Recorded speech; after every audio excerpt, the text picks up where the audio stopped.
Mastering reported speech, tense changes and pronoun modifications.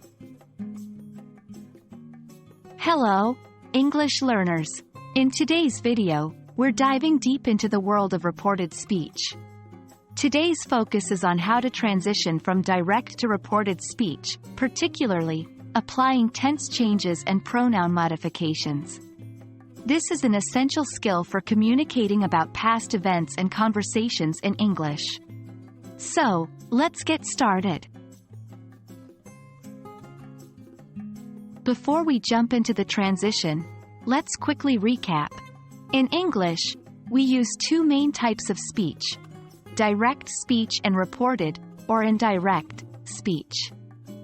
Direct speech is when we quote someone's exact words, like, "She said, I am going to the market."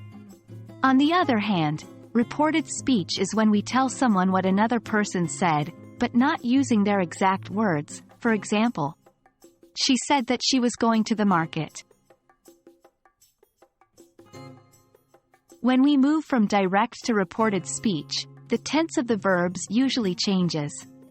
This is known as backshifting. If the direct speech is in the present simple tense, e.g., I am, it usually changes to the past simple tense in reported speech. E.g., she said she was. If the direct speech is in the present continuous, e.g., I am studying, it usually changes to the past continuous in reported speech. E.g., he said he was studying. And if the direct speech is in the present perfect, e.g., I have eaten, it usually changes to the past perfect in reported speech. E.g., she said she had eaten. Just as tenses often change when moving from direct to reported speech, pronouns can also change depending on the context.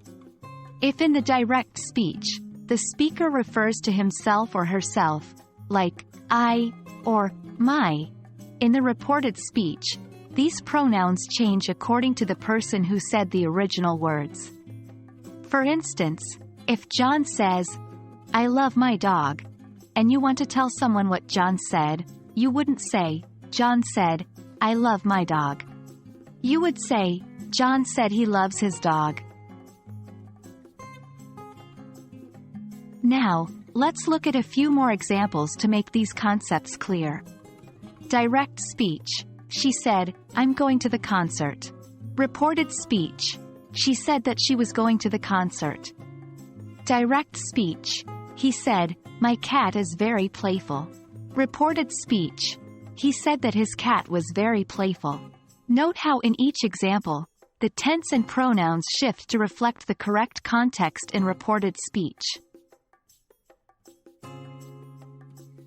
So, there you have it, folks. These are the basics of transitioning from direct to reported speech, involving tense changes and pronoun modifications. It may feel a little tricky at first, but with practice, it will become second nature. Remember, language learning is a journey. Every step, every new concept mastered, brings you closer to fluency. Thank you for joining us today, and keep practicing your English. Happy learning, and we'll see you in the next video.